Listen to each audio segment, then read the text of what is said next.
Welcome to all. നമ്മൾ ഇന്ന് test സ്റ്റാറ്റിസ്റ്റിക്സിന്റെ കുറച്ച് രണ്ട് പ്രോബ്ലം കൂടി ഡിസ്കസ് ചെയ്യുന്നുണ്ട്. A sample of 121 wooden rods are drawn from a large number of wooden rods whose length are normally distributed with mean 6 feet. The standard deviation is 1.2 feet. അപ്പൊ അത് മൊത്തം ഉള്ള വുഡൻ റോഡ്സിന്റെ മീനും ഡീവിയേഷനും ആണ് തന്നിരിക്കുന്നത്. അതായത് പോപ്പുലേഷൻ മീനും ഡീവിയേഷനും ആണത്. The sample mean is 6.4 feet. സാമ്പിളിന്റെ mean 6.4 feet ആണ്. Can the sample be regarded as a truly random sample? അപ്പൊ അത് ആ പോപ്പുലേഷൻ തന്നെ റാൻഡം സാമ്പിൾ ആണോ എന്നാണ് ചെക്ക് ചെയ്യാൻ പറയാം. റാൻഡം സാമ്പിൾ ആണെങ്കിൽ നമുക്കറിയാം പോപ്പുലേഷൻ മീനും സാമ്പിൾ മീനും എന്തായിരിക്കും, സെയിം ആയിരിക്കും.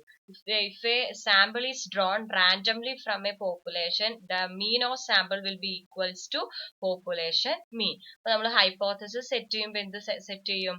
There is no significant difference between population mean and sample mean. കാരണം ഇത് രണ്ടും സെയിം ആണെങ്കിൽ we can conclude the sample is random one. ഇവിടെ നമ്മുടെ സാമ്പിൾ എന്ന് പറയുന്നത് 121 ആണ്. So it is an large sample. So we use the set test.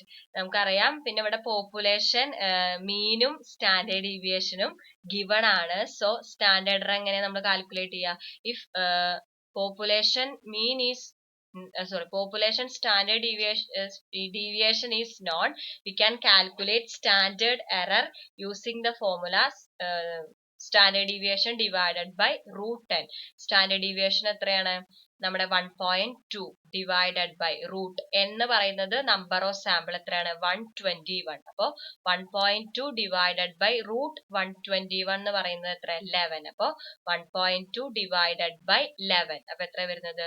0.109 ആണ് സ്റ്റാൻഡേർഡ് എറർ. നമ്മൾ പറഞ്ഞു ലാർജ് സാമ്പിൾ ആയ കാരണം we just apply the Z test. അപ്പൊ അതിന്റെ ഫോർമുല എന്താണ്? X minus mu by standard error. X എന്ന് പറയുന്നത് എന്താണ്? നമ്മുടെ സാമ്പിൾ മീൻ ആണ്. എന്താണ്? മ്യൂ എന്ന് പറയുന്നത് പോപ്പുലേഷൻ മീൻ. ഇവിടെ സാമ്പിൾ മീൻ എത്രയാണ്? 6.4 feet ആണ് സാമ്പിൾ മീൻ. പോപ്പുലേഷൻ മീൻ എത്രയാണ്? 6 ആണ്. അപ്പൊ മ്യൂ എന്ന് പറയുന്നത് 6 ആണ്. അപ്പൊ 6.4 minus 6 divided by standard error എത്രയാണ്? 0.109. അപ്പൊ 6.4 minus 6 by 0.109 will be equal to 3.67. So നമ്മൾ നോർമലി എടുക്കുന്നത് we assume the level of significance will be equal to 5%.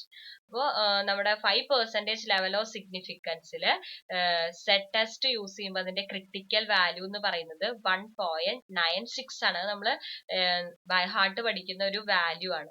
അപ്പോൾ കമ്പ്യൂട്ടഡ് വാല്യൂ എത്രയാണ്? 3.67. നമുക്കറിയാം decision rule. If the calculated value is less than table value, we can accept the hypothesis. If the calculated value is greater than table value, we will reject the null hypothesis. ഇവിടെ calculated value 3.67 ആണ്. നമ്മുടെ table value 1.96 ആണ്. So the calculated value is greater than table value. So we will reject the hypothesis. That is, there is no significant difference between population mean and sample mean എന്ന hypothesis തെറ്റാണ്. We just reject it. So there is a difference between population mean and sample mean. അങ്ങനെ difference ഉണ്ടെങ്കിൽ അതിന്റെ അർത്ഥം എന്താണ്? The samples are not truly random sample. അത്രയേ ഉള്ളൂ conclusion. Then നമുക്കൊരു നെക്സ്റ്റ് പ്രോബ്ലം കൂടി ഡിസ്കസ് ചെയ്യാം. A talcum manufacturing company was distributing a particular brand of talcum powder through a large number of retail shops. Before a heavy advertisement campaign, the mean sales per week per shop was 70 dozen. അപ്പൊ മൊത്തം എന്താണ് ഷോപ്പുകളുടെയും സെയിലിന്റെ മീൻ per വീക്കിലുള്ള മീൻ 70 dozen ആയിരുന്നു before A advertisement.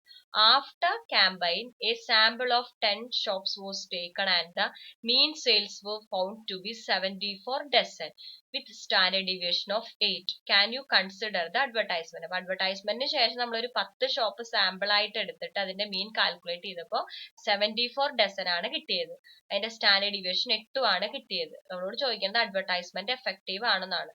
അഡ്വർടൈസ്മെന്റിന് effective ആണെങ്കിൽ എന്താണ് അവിടെ മീൻ difference ഉണ്ടാവണം. കാരണം പണ്ടത്തേനെക്കാട്ടിലും മീൻ കൂടിയിട്ടുണ്ടെങ്കിലാണ് നമുക്കത് എഫക്റ്റീവ് ആണെന്ന് പറയാനായിട്ട് പറ്റുള്ളൂ.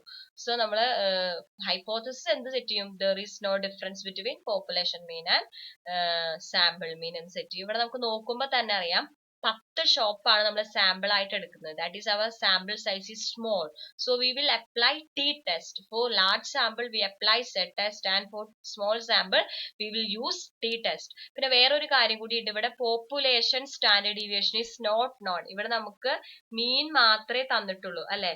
per week shops was 70 dozen. പോപ്പുലേഷന്റെ mean മാത്രമേ നമുക്ക് തന്നിട്ടുള്ളൂ. we don't know what is the standard deviation.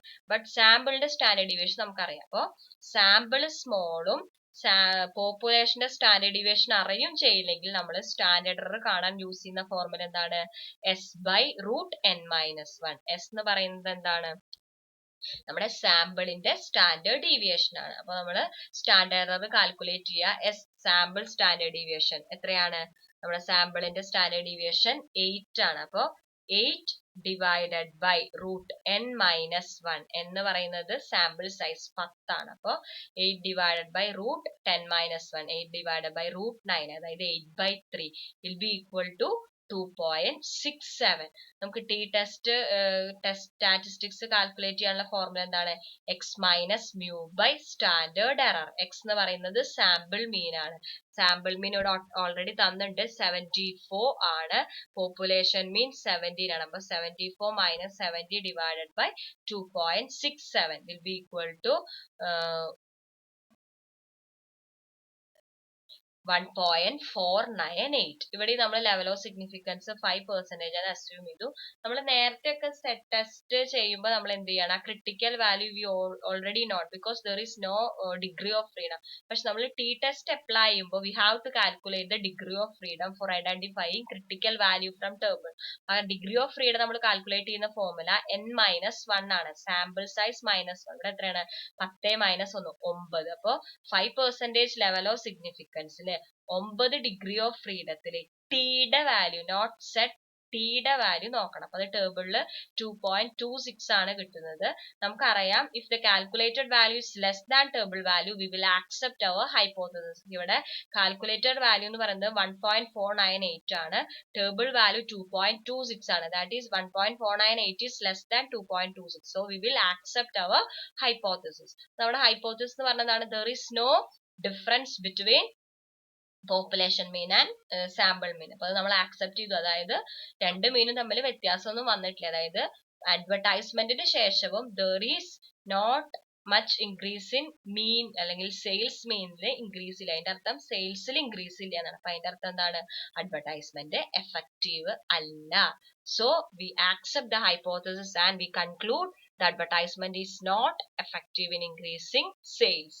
ഇത്രയേ ഉള്ളൂ. ശ്രദ്ധിക്കേണ്ട കാര്യം, ലാർജ് സാമ്പിൾ ആണെങ്കിൽ use Z test, small sample ആണെങ്കിൽ T test. T test use ചെയ്യുമ്പോൾ ശ്രദ്ധിക്കണം, we have to calculate the degree of freedom and we have to identify critical value from the table. And there is one more point, if population standard deviation is known, we should calculate standard error using the formula population standard deviation divided by √10. But if the population standard deviation is not known and the sample is small, we use the formula S/√n-1. Clear ആയെന്ന് വിചാരിക്കുന്നത്. നിങ്ങൾ ക്യൂട്ടിൽ detail ആയിട്ട് പഠിച്ചതാണ്, അത് കാരണം ഞാൻ കൂടുതൽ explain ചെയ്യണില്ല. Thank you.